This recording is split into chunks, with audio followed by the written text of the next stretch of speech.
Sunteți beneficiarii unor uleiuri esențiale pe care le-ați primit la voi acasă sau urmează să le primiți.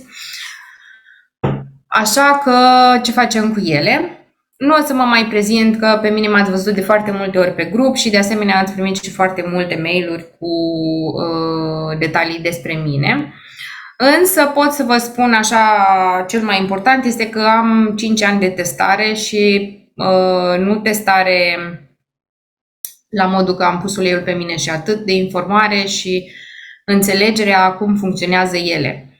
De asta mă aflu în seara asta aici cu voi, pentru a aduce un pic de lumină din experiența mea. Menționez foarte clar că ceea ce urmează să discut aici cu voi este ceea ce eu am testat sau au testat persoanele foarte apropiate mie și vorbesc doar de partea de experiențe.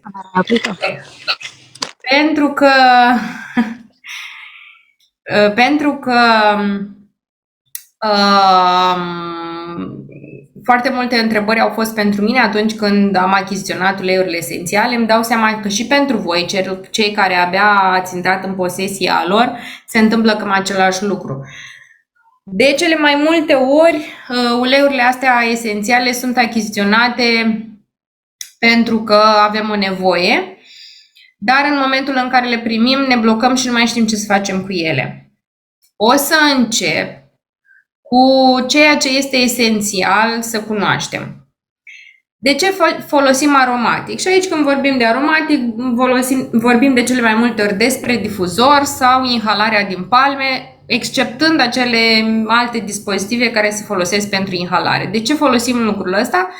Este cea mai rapidă metodă pentru a ajunge la creierul limbic. Și dacă voi o să aveți curiozitatea să vă uitați la ce face creierul ăsta limbic, este un zoom întreg despre comportament de luna trecută, pe care o să-l pun și aici, o să vedeți că în momentul în care folosim metodele astea aromatice, care ajung în 20 de secunde, față de o să vedeți ce se întâmplă la atopic și intern, vă dați seama că de acolo pleacă calmarea, practic, și nu mai există acea, hai să-i spunem, excitație nervoasă, care de fapt ne face să fim nerăbdători. Da? Și să nu mai avem răbdare în calea noastră de vindecare. Noi în seara aceasta vorbim despre susținerea procesului de vindecare cu ajutorul uleiurilor esențiale, asta pentru că 100% corpul vostru este făcut perfect, în așa fel încât el să se vindece. Noi vorbim aici doar despre o susținere în calea vindecării, da?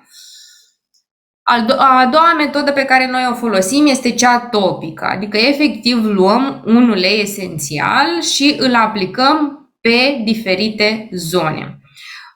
Am să revin un pic la aromatic, pentru că de foarte multe ori la început de drum sunt de foarte multe ori întrebată și eu mi-am pus aceeași întrebare, da, câte picături este bine să folosim?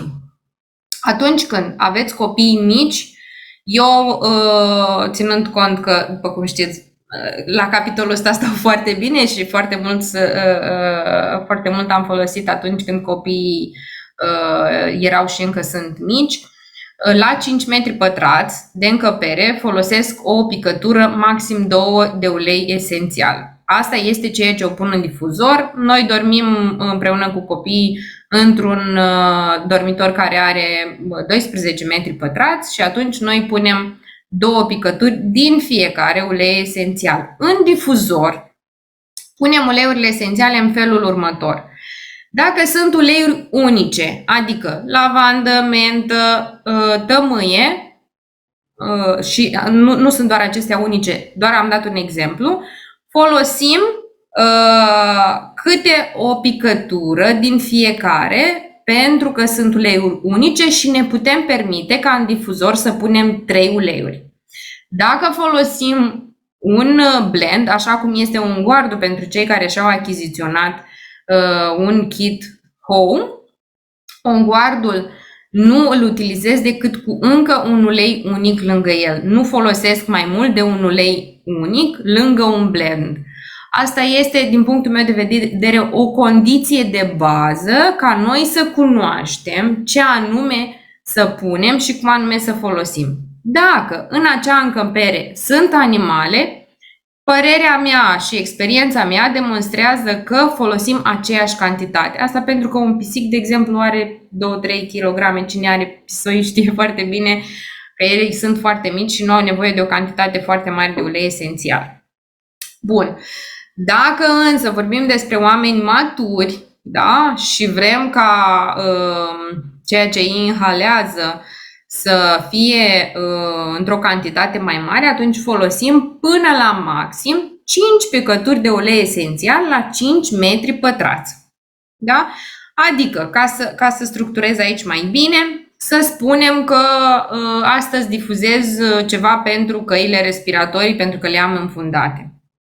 Pot folosi mentă, melaleucă și tămâie, da? Pentru că sunt 3 uleiuri unice, în cantitate de 1 până la 5 picături, da? Sau pot să folosesc blendul Air în aceeași cantitate și maxim un ulei esențial unic, să spunem că folosesc melaleuca. Ok? Deci, în situația asta, așa folosim în difuzor. Pentru inhalare, cred că este destul de simplu. Acolo nu folosim decât un ulei, inhalare din palme, un ulei unic. Sau dacă este un blend, mare atenție să nu fie un blend fierbinte, că atunci o să vă creeze disconfort. 50% din ceea ce noi respirăm în situația asta ajunge în întreg sistemul nostru. Da? Adică dacă eu îmi pun un difuzor, 50% din uleiul esențial pe care îl vaporizează al meu difuzor va ajunge în întregul meu sistem. Bun.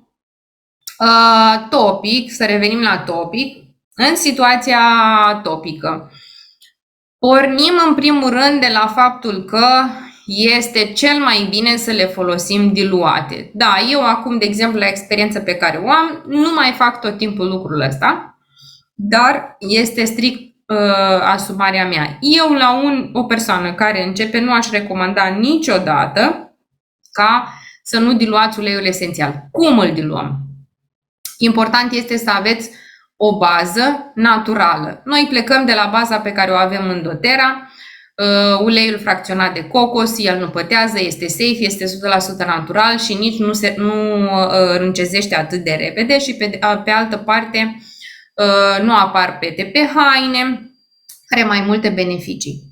Bun, în 10 ml de ulei esențial, la un bebeluș vom pune o picătură, în 10 ml de ulei cărăuș vom pune o picătură de ulei esențial. Mare atenție, dacă vorbim despre un bebeluș, putem pune până la maxim 3 uleiuri esențiale, la fel câte o picătură. Dacă vorbim de un adult, putem pune 10 picături de ulei esențial la 10 ml. Foarte clar aici vreau să vă fie. Mai bine aplicat mai des, însă diluat în metoda corespunzătoare. La fel ca și la difuzor, folosim 3 uleiuri esențiale maxim sau un blend plus un ulei unic. De ce folosim topic și cât anume din ceea ce folosim noi topic ajunge în sistemul nostru, în sistemele noastre? În momentul în care aplicăm topic, această metodă oferă posibilitatea ca celui căruia îi se aplică să aibă doar 10% din uleiul aplicat să-l absoarbă corpul. Dar folosim această metodă în principal în momentul în care avem dureri locale sau pe punctele reflexogene, începând cu picioare, tălpi, da, cu picioarele, palme și zona reflexogenă de la urechi. Bineînțeles, putem continua cu coloana și toate celelalte. Mare atenție aici, este important din punctul meu de vedere ca atunci când aveți o durere într-o anumită locație să aplicați pe el, chiar dacă folosiți și celelalte două metode, nu doar aceasta topic. Și o să vorbim mai târziu cum anume putem să le combinăm. La capitolul băi, cred că și upline-ii voștri v-au explicat foarte clar că uleiurile esențiale trebuiesc diluate și când le punem în cada cu apă, chiar dacă e cada cu apă plină și spunem că există diluție acolo, nu. Eu personal, în momentul în care fac băi, nu pun mai mult de 5 picături de ulei esențial într-un bol destul de micuț de sare, sau pentru cei care nu sunt adepții sării și, de exemplu, nu știu, au o anumită dorință pentru a-și păstra integritatea părului și folosesc mierea de albine sau folosesc alte baze care pot fi absorbite de către apă. Cele favorite de către mine sunt sarea și cu mierea de albine. Mierea de albine atunci când vreau să-mi protejez părul de sulfați, iar sarea în momentul în care vreau să fac și o așa zisă curățare. După cum bine știți, sarea are foarte multe beneficii. Nu știu aici dacă o să mai am de completat, dar cu siguranță întrebările voastre o să mă ajute. Și uleiurile esențiale care se iau intern. În situația în care luăm intern, 90% din ceea ce noi ingerăm ajunge în toate sistemele. Beneficiul acesta de 90% pe care îl are a ingera uleiuri esențial, și mare atenție că nu toate uleiurile esențiale se ingerează, apare și din faptul că în momentul în care ingerăm în maxim 3 ore, ceea ce nu are nevoie organismul este pur și simplu eliminat. Un alt beneficiu aici este faptul că molecula noastră, a oamenilor, se suprapune perfect cu molecula unei plante și atunci nu avem practic reziduri, așa cum se întâmplă în situația în care vorbim despre o formulă chimică. Plecăm de la faptul că doTERRA, oferindu-ne atât de multe teste, și de ce doTERRA nu are numeroasele uleiuri esențiale care se regăsesc pe piață? De ce n-ar avea doTERRA și uleiul esențial de, spuneți-mi fetelor, un ulei esențial mai deosebit? Că nu reușesc acum să mă... Hai să luăm pe cel de cânepă, da? Sper să nu greșesc, dar vorbim de uleiul esențial. Voi mi-amintiți dacă, sau cannabis. Ok. De ce nu-l are? Pentru că nu este sigur. Da, momentan el, din testele oferite pe piață în momentul de față, deși există în competiție așa ulei esențial, nu ne oferă siguranța. Da? Ei încearcă să pună pe piață doar ceea ce poate fi sigur și nu-ți poate face rău. Chiar aseară discutam despre lucrurile acestea și oarecum pentru mine a fost mai clar de ce nu avem o paletă atât de mare de uleiuri esențiale, sunt doar vreo 100 și ceva. Sunt mai mult decât suficiente, să ne fie clar, dar importantă este siguranța. Ok. Uleiurile esențiale le folosiți în capsulă, pe orice vă face vouă plăcere să le înghițiți, în mâncare, și mai sunt și aceste suplimente care se adresează unei anumite suferințe, hai să spunem așa. Bun. Pentru că vorbim despre începători, în seara aceasta vom vorbi strict de cum combinăm uleiurile esențiale. De cele mai multe ori, cei care sunteți la început de drum, ați ales să achiziționați fie un kit emoțional, fie un kit family sau home essential. Despre cei care ați achiziționat separat uleiuri pentru anumite provocări vom discuta efectiv particular, dar o să vedeți că regăsiți o parte și din uleiurile astea în ceea ce voi ați achiziționat. Bun. O să vorbesc pe fiecare ulei esențial emoțional, unde anume ne-a ajutat pe noi în fizic și unde anume în emoțional. Pentru că începem cu Motivate, capul de listă, să spunem așa. Numele ne este foarte clar că este vorba despre motivare atunci când n-ai chef la job să faci nu știu ce, când copilul nu vrea să-ți meargă la școală că nu-i place, când nu poți să mai termini un proiect efectiv la început de 100 de ani și nu-ți mai dă nicio satisfacție să-l termini. Ăsta este uleiul care te poate provoca să mai pui o cărămidă, să mai faci ceva în sensul ăla, da? Pe de altă parte, când vine vorba despre fizic, da, el este foarte bun pe ceea ce înseamnă mici infecții. Da? Și când spun mici infecții, vorbesc, de exemplu, de amigdalită. Cu toții ați trecut prin acest proces, știm cât este de mare disconfortul. Ei bine, datorită condimentelor și a tuturor compușilor pe care le are Motivate-ul acolo, el ajută foarte bine pe partea asta. Cum? Da? Cum îl folosim? Din nou o să trecem prin acea diluție de la copiii foarte mici. Eu personal Motivate-ul nu l-aș folosi pe un bebeluș, că el nu are nevoie, el are o puritate extraordinară și atunci noi putem începe undeva de la 2-3 ani, în funcție de câți ani are, 2 picături sau 3 picături în funcție de vârstă, dar cel mai des întâlnit este la maturi și atunci vom merge cu 10 picături. În difuzor, în general, pentru că lucrul ăsta îl facem de cele mai multe ori la job sau în anumite activități, eu îl folosesc topic și îmi dă acel boost de energie de care am nevoie, dar îl pun și în difuzor. Niciodată nu îl iau intern. Eu personal, pentru siguranța voastră, da? Și nu vorbim despre faptul că, ok, noi ne asumăm, le știm, le folosim de atâta vreme, știm ce se întâmplă. Nu. Pentru siguranța voastră, eu personal merg pe recomandările doTERRA și vă spun, nu luați Motivate intern. Deși am auzit persoane, băi, pentru mine e extraordinar, mă scoate din depresie. Bravo!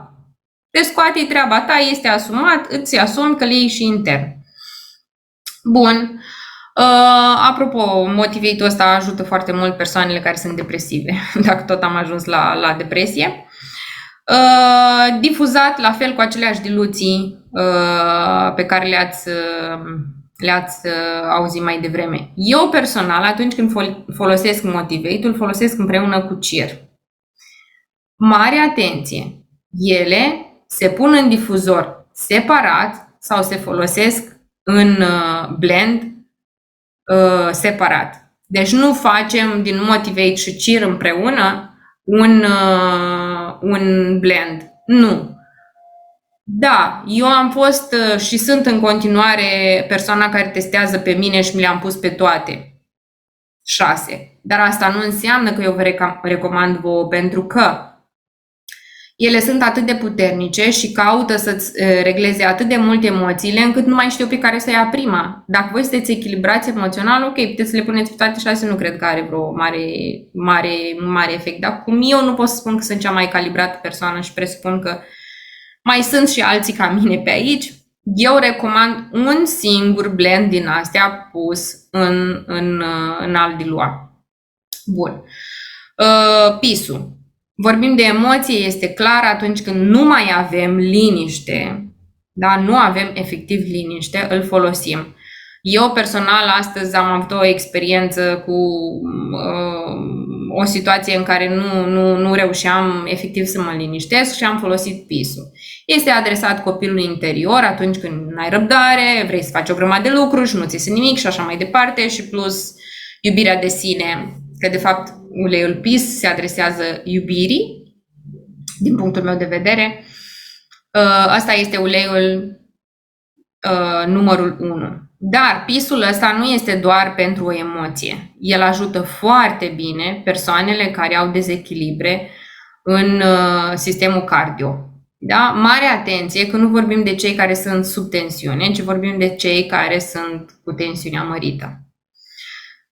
El, de cele mai multe ori, eu PIS-ul folosesc individual, mai pun maxim un ulei single, dar ținând cont că nu este în paleta asta de emoționale, pot să vă spun că de cele mai multe ori folosesc trandafirul individual, dar asta este o alegere de-a mea și eu prefer să suplimentez un pic acolo.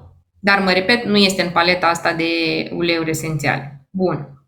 Consol, așa cum îi spune și numele, se referă la o pierdere. Dar mare atenție, că nu vorbim despre o pierdere sufletească din lângă noi. Vorbim despre o pierdere de job, vorbim despre o pierdere de business, vorbim despre orice considerăm noi că este o pierdere. Dacă ți-a picat bolul favorit și ți-a venit să plângi după el, că ți l-a oferit mama și nu știu, habar n-am ce filme ți-ai făcut tu acolo, ăsta este perfect pentru așa ceva. Dar eu, de exemplu, îl folosesc și pe piele atunci când n-am altceva la îndemână și, nu știu, m-am lovit, mi s-a întâmplat, habar n-am ce. Da? Nu este un ulei doar adresat emoțiilor, ci este un ulei care, datorită compușilor pe care îi are, poate fi folosit și pe partea de fizic. Cel mai des folosită de mine este cea referitoare la piele, dar chiar și la o durere de burtă l-am folosit, sau atunci când nu mi-a fost nimic altceva la îndemână și, nu știu, pe copil l-a luat o durere de dinți. Asta aveam, asta am pus, nu înseamnă că a rezolvat 100% problema, da? A fost alegerea mea, nu o pun direct în gură sub nicio formă, nu-l luăm intern, ci pur și simplu am aplicat extern până când am ajuns la soluția care știam eu că este optimă pentru el. Forgive-ul. De Forgive-ul ăsta s-a vorbit o grămadă și pe grupuri și noi pe acasă. Asta pentru că de foarte multe ori a dat experiențe wow, dar depinde foarte mult ce am avut cumulat acolo. Și atunci când îl folosesc, eu însă, după atâția ani, îl folosesc cu foarte mare grijă. Eu de multe ori Forgive-ul nu îl diluiesc doar 10 picături, îl pun 5 pentru că și pentru mine uneori să iert este dificil. Da? Dar, de exemplu, l-am folosit extraordinar de bine în tuse seacă la copiii mei. Atunci când ei probabil au avut de iertat ceva legat de teritoriu, asta a fost soluția optimă. Credeți-mă, nu mergea niciun alt ulei esențial, nimic, de vreo 2 zile și la noi de obicei ține 3 zile o răceală și nu înțelegeam de ce tusea în continuare era seacă și de ce puneam chiparos și tămâie la greu, nu funcționa. Forgive-ul ne-a scos de acolo, așa că eu și pentru fizic îl recomand cu mare drag. Pentru cei cărora le este greu să ierte anumite aspecte, diluați-l mai mult, faceți lucrul acesta în 5 picături și nu în 10. Dacă nu suportați mirosul, puneți-l doar pe tălpi, lăsați-l să-și facă treaba. Dar toate uleiurile astea esențiale, dacă vă apucați de o treabă, vorba aia, puneți-le și folosiți-le măcar 21 de zile. Obligatoriu pauza este pentru siguranța voastră, faceți tot timpul pauză pentru că organismul vostru trebuie să se obișnuiască, să funcționeze fără ajutor. Ideea uleiurilor esențiale nu este de a vă ține acolo în a cumpăra tot timpul uleiuri esențiale ca să mă vindec, da? Și indiferent de cine o să se supere aici pe mine, este vorba despre a explora viața asta, da? Despre asta este vorba în toată plenitudinea ei. Dacă o să vă uitați pe grupuri și poate cei care mă cunoașteți, voi știți că eu am plecat de la partea de a mă vindeca fizic și am ajuns la niște experiențe pe care nu m-am gândit niciodată că le trăiesc și că există așa emoții binecuvântate pe care eu am putut să le experimentez. Și aici nu mă refer doar la nașterea gemenilor, care a fost wow și naturală și doar cu produse de genul acesta, ci mă refer la fiecare zi pe care o trăiesc și fiecare emoție pe care o am, nu în controlul meu, dar să o accept că este a mea și să o îmbrățișez și să nu mă mai lupt cu ea, că eu nu vreau să mă lupt cu nimeni, eu vreau să trăiesc în liniște, în pace și în echilibru, că despre asta este vorba, după părerea mea, viața, dar din nou revin la faptul că fiecare alege ce consideră că este pe placul lui. Passion-ul. Deși toți ne gândim la momentul intim, să știți că pentru mine Passion-ul este un blend pe care l-am folosit cu succes în fizic, în momentul în care am avut dureri de burtă, da? Și de cele mai multe ori n-am avut uleiul rachetă, despre care o să vorbim în partea a doua, l-am avut doar pe ăsta și a fost la fel de rachetă ca și celălalt. Dar da, în momentul în care nu găseam pasiunea și vă spun, uitându-mă la fiecare cum anume reacționează, este cel care m-a îndrumat către a face asta și către a înțelege că da, băi, asta este calea mea, mie îmi place să fac lucrul ăsta, mie îmi place să dau oamenilor informația și experiența pe care eu am trăit-o, iar ei să facă ce consideră că este optim pentru ei. Deci îl recomand cu mare drag pentru lucrurile acestea. Sunt 100% sigură că mai are și alte întrebuințări, nu doar astea, și sunt destule povești de unde dai și unde crapă. Ciru, uleiul bucuriei.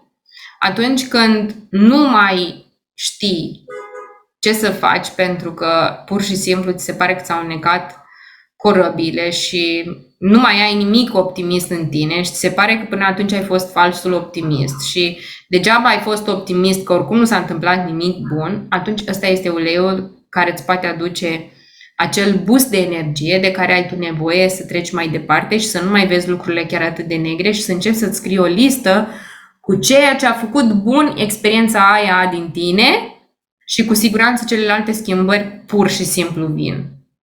Deci pur și simplu. La fel folosesc topic și în difuzor și recomandarea mea este pentru cei care v-ați achiziționat genul ăsta de blenduri sau fie touch-uri, fie blend, este măcar 7 zile să-l testați pe fiecare, chiar dacă sunteți curioși să puneți rapid toate și să faceți dimineața așa, la amiază așa, seara așa, așa mai departe. Nu, recomandarea mea este să luați unul din aceste blenduri doar și să-l testați pe voi o săptămână, pentru că vorbim despre emoție și deja suntem în alt corp, nu suntem în corpul fizic, suntem în corpul emoțional, care nu se manifestă atât de rapid, da? El de acolo vine în corpul fizic, dar are nevoie de un pic de timp ca să se așeze această informație. Deși pentru cei care sunt înnecați la capul puterilor, da, va avea un boost de energie pe care să îl dea. Pentru ca noi să observăm cu adevărat beneficiile, avem nevoie de un timp ceva mai lung. Referitor la cum combin, ce combin de aici, cum pun și așa mai departe, părerea mea este atunci când vorbim despre stres, oricare două din ele, la care ne mai uităm și la fizic din ceea ce am discutat, le puteți folosi într-o zi. Nu spun că nu se poate lua intern și alte uleiuri, pentru că nu este adevărat și eu fac lucrul ăsta, dar eu aș folosi două emoționale doar într-o zi, pentru că altfel creierul vostru limbic, părerea mea este că va fi un pic zăpăcit, da? Și primește atât de multe semnale de wow, ce frumoasă e viața, hai bă, că nu e chiar așa negru drag, hai să mergem mai departe, hai, încât el, dragul de el, spune, băi, stai, eu am văzut un obicei până acum, eu am suferit din cauza aia, nu-mi spune tu mie ce să fac, stai și atunci va fi un conflict între semnalele pe care creierul limbic le primește și ceea ce el știe. Din nou vă trimit la seminarul pe care l-am avut luna trecută despre situația aceasta. Bun. Asta despre emoționale. 80% din oamenii care își aleg să-și facă cont doTERRA de la noi în echipă, cam aleg kitul ăsta. Da? De ce? Pentru că de cele mai multe ori oamenii se gândesc la durerile fizice și asta este ceea ce i-au împins să facă această alegere. Da? Fiecare din uleiurile astea au și o rezolvare pe plan emoțional. Ok? Dar ele se adresează mai mult fizicului. Primul ulei esențial, bretul sau aerul, cum este la noi în Europa, este foarte clar că se adresează căilor respiratorii, sistemului respirator și ăsta cu siguranță o să funcționeze și noi nu o să dăm greș cu el. Bun. Cum îl folosim? De exemplu, în situația copiilor mici, da, care au nasurile acelea înfundate de nu mai știm ce să facem cu ei, bretul punem efectiv 2 picături pe o dischetă și îl lăsăm să inhaleze de acolo de aproape. Îl punem în difuzor, da?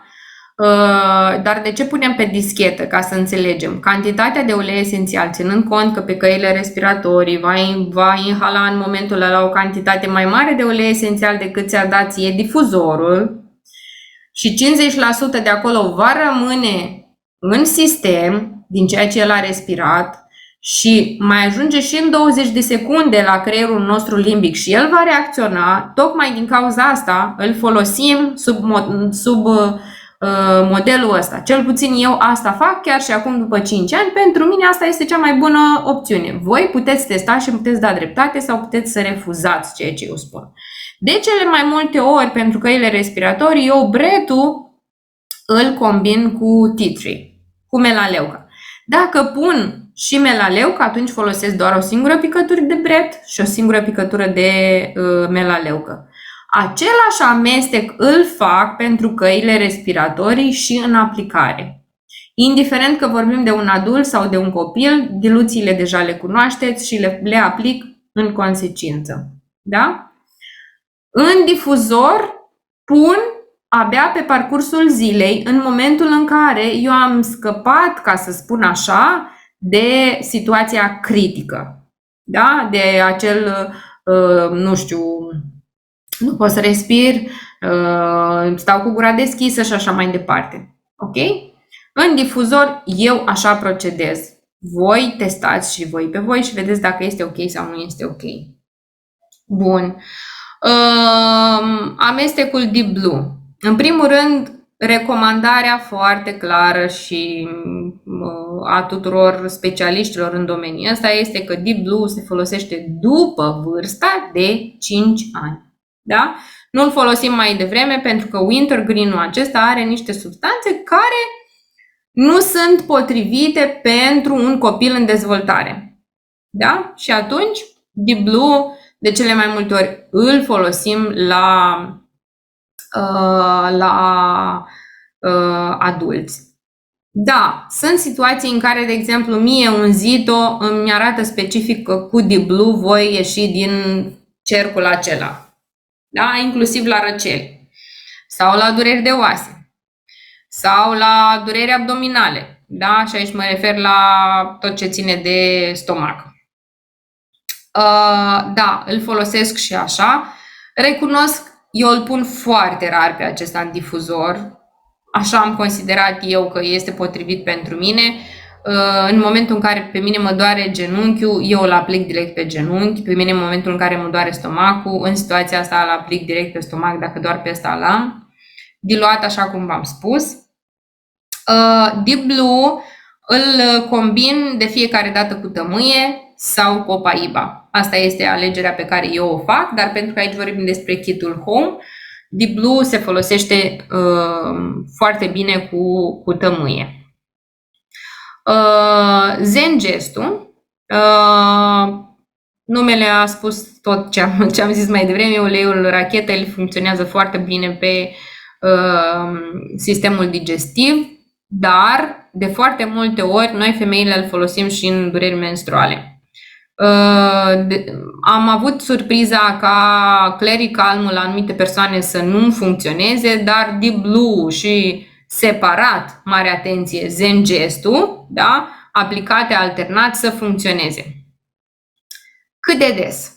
Da, pentru că mi se pune întrebarea asta de foarte multe ori. Simona, dar cât de des eu pun? Cât de des fac chestia asta? Bun. Pentru mine, aplicarea, pentru că în 20 de minute la aplicarea topică deja avem o concluzie a ceea ce se întâmplă cu, hai să spunem, pacientul, adică l-am mai lăsat, nu l-am mai lăsat. De ce? Pentru că au ajuns în corp substanțele necesare vindecării sau susținerii vindecării, de fapt, și atunci când este acut, la copii mai ales, folosesc la 20 de minute. La adulți, pentru că ei pot suporta mai bine, folosesc la o oră. Dar dacă e musai, cum mi se întâmplă, de eu n-am timp, n-am răbdare, nu vreau, nu știu ce. Ok, atunci la adulți punem tot la 20 de minute. Da? Pentru că ei n-au răbdare pur și simplu, vor rapid, eficient și așa mai departe. Însă în cronic, minim de 2 ori pe zi, maxim de 4 ori pe zi. Ok? Împărțiți timpul așa cum știți voi mai bine. Tămâie. Este regele uleiurilor esențiale, este ceea ce noi folosim la absolut orice și îl combinăm cu toate blendurile, chiar și acestea din imagine, Brit, Zengest, On Guard, când vrem noi să punem ceva în plus.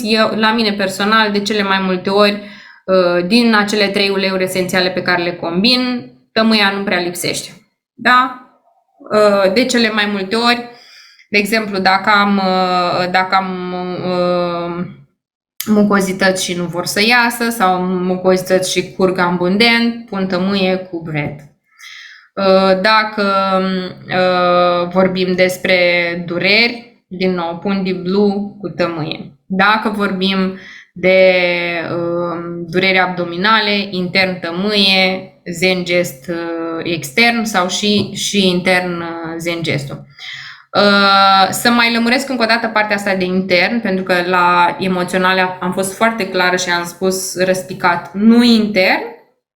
În situația asta, britul nu intern, nu se ia intern, are eucalipt, trebuie să avem mare grijă cum ne adresăm lui. Nu spun că nu se ia intern din alte surse, da, pe care le auziți. Asta este părerea mea, asta este ceea ce am testat și eu prefer cea mai sigură variantă, mai ales pentru oamenii noi care vin aici și nu știu ce să facă cu atât de multă informație. Deep Blue, nu intern, din nou, nu. Zengestul intern, cu mare drag luați-l. Atunci când sunt probleme cronice, da, de stomac, recomandarea este de 4 ori pe zi, luate câte 2-3 picături și o să vedeți cum începe lumea să se vadă cu alți ochi și să decongestioneze problemele noastre. Atunci când folosesc intern Zengest, nu exclud topicul niciodată. Eu cel puțin așa procedez. Revin din nou la tămâie. Tămâia o folosesc la tot ce ține de piele, da? Orice mi-ar apărea bubă, coș, m-am tăiat, m-am fript și așa mai departe, folosesc tămâia și o combin cu tot ce am aici. Da? Toate uleiurile pe care le am aici funcționează cu tămâie. Ea se adresează absolut tuturor sistemelor din corp. Probabil și voi, în momentul în care ați făcut alegerea asta să intrați în lumea uleiurilor esențiale, ați auzit de foarte multe ori: vai, s-au vindecat lumea și de cancer, și de aia, și de aia. Nu, s-au vindecat pentru că corpul lor a știut să facă lucrul ăsta, dar da, au fost susținute de foarte multe ori de tămâie. Și de multe ori mă vedeți pe mine pe grup scriind acolo, ok, dacă omul vrea și își dorește cu adevărat, din ceea ce noi scriem, cu siguranță el își va lua resursele ca să treacă mai departe. Tămâia cam niciodată nu lipsește din zonele acestea, hai să spunem, foarte dureroase și greu de gestionat de persoana care are problema respectivă și de cei din jurul lor. În difuzor îl pun foarte des. Pentru mine tămâia este un ulei care nu lipsește zilnic, dar mă repet, eu am ales lucrul ăsta și am ales să dau valoare asupra ceea ce eu trăiesc zi de zi. La mine nu mai este vorba despre o vindecare a simptomelor fizice, este vorba efectiv despre a îmbunătăți calitatea vieții. Și să știți că este mai ușor să previi decât să tratezi, pentru că în tratament e mult mai dificil, plus cantitățile sunt mult mai mari. De multe ori, după o răceală, aud în jurul meu: mamă, mi s-a terminat și sticluța aia, și sticluța aia, și sticluța aia. Păi dacă până acum le-ai ținut în dulap, le-ai folosit acum pe toate cât puteai să folosești în tot timpul ăla și na, te-ai eliberat de ele. Acum ce să-ți fac? Asta e din partea de glume, da? N-am vrut să fiu așa dură. Lavanda. Ok, despre lavandă o să se scrie și o să vorbească mult. Eu am avut super experiențe pe piele, combinată cu tămâie de cele mai multe ori, pe piele, pentru că sunt două uleiuri blânde atunci când există SOS, da? E urgență maximă, ne-am tăiat, ne-am fript, nu știu, gradul 2, 3 și așa mai departe, din astea super horror. Nediluat se pune împreună de cele mai multe ori, chiar în anumite situații și cu melaleu, ca vedeți că nu trec de 3 uleiuri esențiale unice. Da? Astea le folosim în combinație. Lavanda este minunată pentru somn, minunată. Pentru mine a fost primul ulei care mi-a dat, nu somn, pentru că eu de dormit dormeam oarecum, odihnă, frate. Să te odihnești acolo și să spui, wow, sunt și eu în lumea viselor, da? Nu doar, ok, stau cu un picior aici când plânge copilul și mai stau și cu un picior acolo că soțul mi-a dat o palmă în somn, asta e o glumă. S-a întors și s-a foit și l-am simțit că nu îți dă nimeni nicio palmă. Sau nu știu ce alte variante mai aveți voi pe acasă care să vă deranjeze. Eu mi-amintesc că eram super strong pe vremea mea și spuneam, bă, eu dacă este o muscă la mine în casă, eu o aud. Nu, astăzi nu mai aud decât ceea ce mă pune cu adevărat în pericol, da? Pe mine sau pe copii. Am instinctul format în așa fel încât nu mă trezesc, că nu-i nevoie. De ce să mă trezesc dacă nu-i nevoie? Da? Că s-a întors soțul pe partea cealaltă, las că nu trebuie controlat în somn, doarme liniștit și așa. Pentru bolile de piele, astea 3 uleiuri combinate, lavandă, tămâie și melaleucă, sunt minunate. Lămâia. Baza detoxului, dar nu doar, este baza energiei. Eu îl folosesc 90% intern și 10% cred că în difuzor, pentru că sunt atât de multe blenduri, uleiuri pe care le folosesc în difuzor, încât nu mai are loc și ăsta. Da? Dar da, el se folosește minunat în difuzor pentru a da boostul de energie de care zona respectivă are nevoie. Și atunci când consumați lemonul ăsta, face un detox foarte frumos. O să stați un pic mai mult la baie, dar să nu vă speriați de asta, este ok. Și de cele mai multe ori eu recunosc că îl folosesc și în cafea și în apa de dimineață, fiecare cu ce bea. Eu, de exemplu, nu beau cafea cu cafeaua din cafea, ci o beau pe cea din ors, că am ajuns eu la concluzia că e mai sănătoasă pentru mine de vreo 3 ani de zile, cred. Deci, atunci când vreau neuronul meu să funcționeze cu adevărat, folosesc lămâie cu mentă. Nu mai folosesc cafea din cafea, ca să zic așa. Bun. Deși este banală lămâie, pe partea emoțională iarăși o să vă ajute foarte mult să vă găsiți calibrare și să înțelegeți care este drumul vostru. Eu, uleiul de lămâie, împreună cu uleiul de mentă și uleiul de lavandă, din punctul meu de vedere, ar trebui să le cam porți la tine, dar e alegerea ta ce faci. Melaleuca este cel mai soft, hai să zicem antibiotic, deși cred că am înțeles toată lumea că asta cu antibiotic, care înseamnă antiviață, nu e chiar cel mai frumos cuvânt pe care putem să-l spunem despre uleiurile esențiale. În răceli îl folosesc foarte bine, de cele mai multe ori îl combin, fie cu lavandă și tămâie, fie doar cu brit. Și vedeți voi că noi atunci când sunt probleme digestive, menționăm, folosește Digezen și la diarie, și la constipație, și la vomă și așa mai departe. Polaritatea acestor uleiuri esențiale este că ele funcționează în toate direcțiile și de fapt ele aduc un echilibru. Nu caută să manipuleze un simptom. Dacă nu e vorba de a manipula simptomul, ci de a-l aduce înapoi în echilibru. Ok? Tocmai din cauza asta, chiar dacă e vorba despre tuse seacă, muci și alte din sfera asta a răceri, altele din sfera asta a răcerilor, le folosim cam pe aceleași uleiuri esențiale.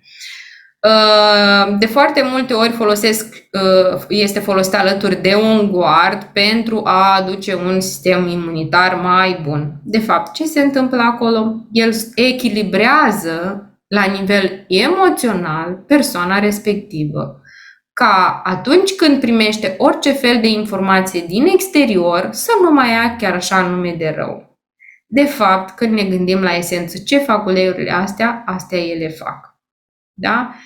Da, ajută în fizic. Da, îți revii în momentul în care ai în gât puroiul. Da, se întâmplă lucrul ăsta. Dar în momentul în care îl folosești pe termen lung, ele asta aduc. Echilibru. Nu înseamnă că noi ăștia din Doterea nu ne mai îmbolnăvim. Da, cred că acum 2 săptămâni am stat lată în pat o zi și lumea care mă cunoaște știe lucrul ăsta și am să-l recunosc că nu e o chestie care, vai, mie nu trebuie să mi se întâmple, ba da, dar a doua zi mi-am revenit și am făcut ceea ce era nevoie atât cât eu am putut la nivel fizic, iar a treia zi am plecat la nuntă că aveam nuntă și nu mi s-a întâmplat nimic și a fost ok și nu a fost vorba că nu pot să mă simt în largul meu, ce o fac în forțare. Da?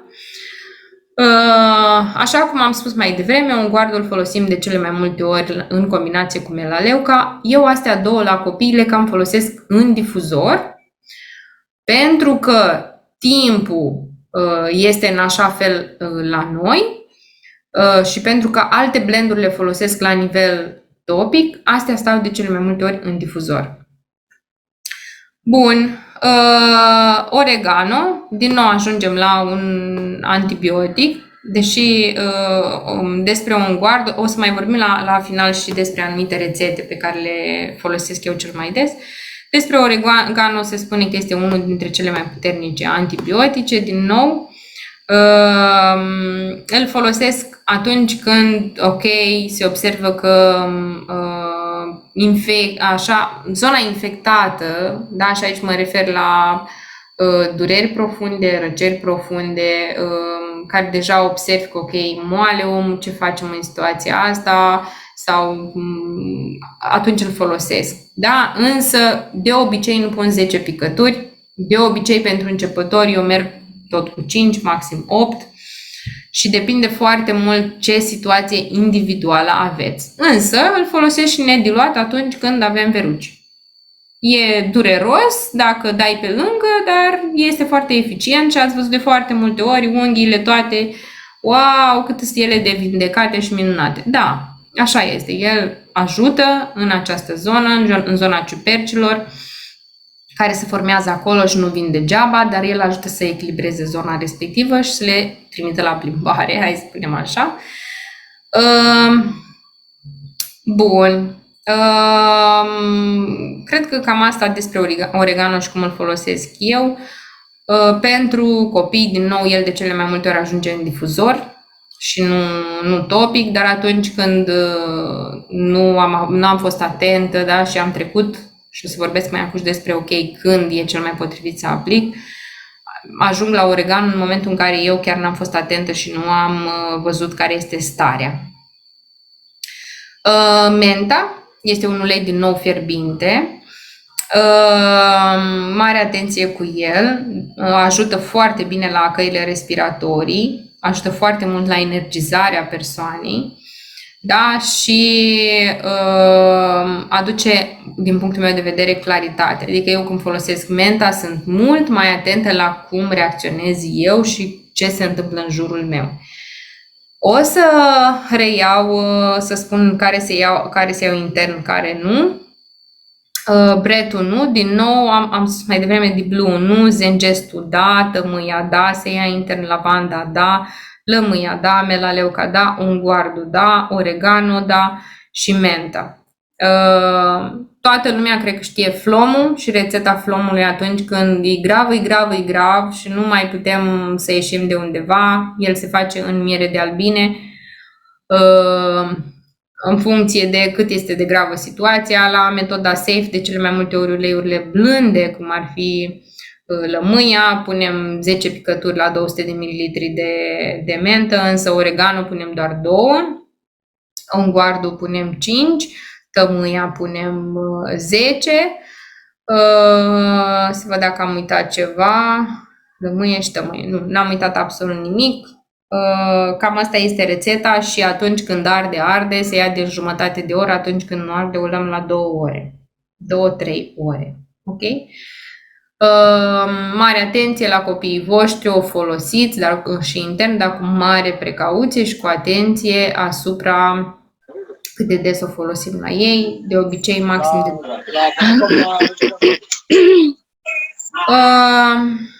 Ok. Spuneți-mi dacă sunt întrebări și dacă vă confruntați cu situații voi personal și nu simțiți că nu aveți îndrumare sau nu ați făcut ceva ok. Chiar astăzi vedeam niște întrebări pe grup și ieri erau la fel de multe întrebări pe grup, cum să facem, cum să dregem. Eu am folosit în această prezentare uleiurile de bază, kiturile de bază, pentru că este vorba despre un seminar de începători. Dragilor, dacă simțiți că nu sunt întrebări și că ceea ce am transmis eu ca informație este suficient, atunci cu drag ne retragem și unde mai sunt întrebări puteți să le mai scrieți pe drum, pe grup. De preferat este să le vorbim în seara aceasta pentru că va fi mult mai ușor pentru voi să gestionați. Încă un aspect vreau să mai spun.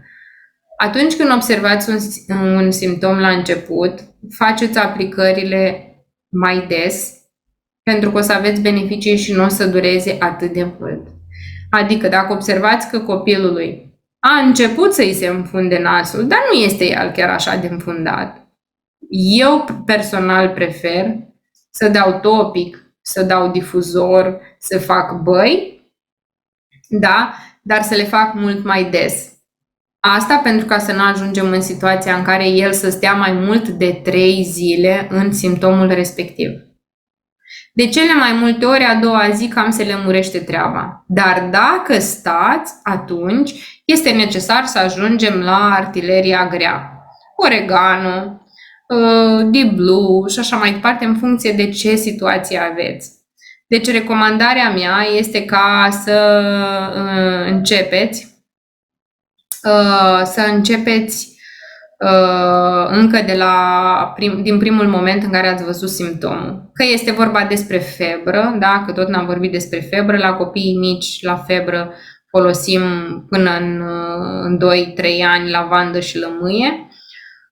Adăugăm menta, însă cu mare precauție, da, în situația asta. Dar o aplicăm din momentul în care am observat că copilul fie începe să fie subfebril, fie începe să fie moleșit și ne dăm seama în funcție de fiecare copil cum reacționează. Irina, la Flom o să-ți dau cu mare drag un tag pe Facebook și o să găsești rețeta acolo și cu lămâia, cum o pui. Există o postare pe tema asta. Este foarte ok Flomul pentru toate răcelile astea care au fost propagate în ultima perioadă în media și în jurul nostru și am crezut noi că e bau-bau. Până în momentul de față, slavă cerului, eu personal, din oamenii pe care îi cunosc, cei care au făcut ceea ce noi am discutat, noi nu am avut nicio pierdere. Nu zic că nu se poate și nu zic că asta este soluția la toate problemele, eu vorbesc despre ceea ce noi am experimentat. Și slavă Domnului, au fost mulți oameni în jurul nostru care au tot cerut informații. Bun.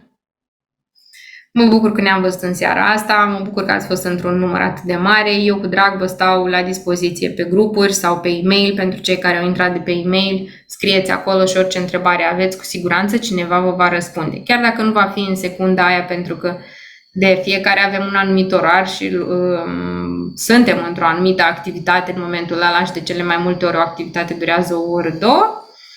Cu siguranță însă vă răspundem. Vă îmbrățișez și vă mulțumesc că ați fost în seara asta cu mine. Seară frumoasă!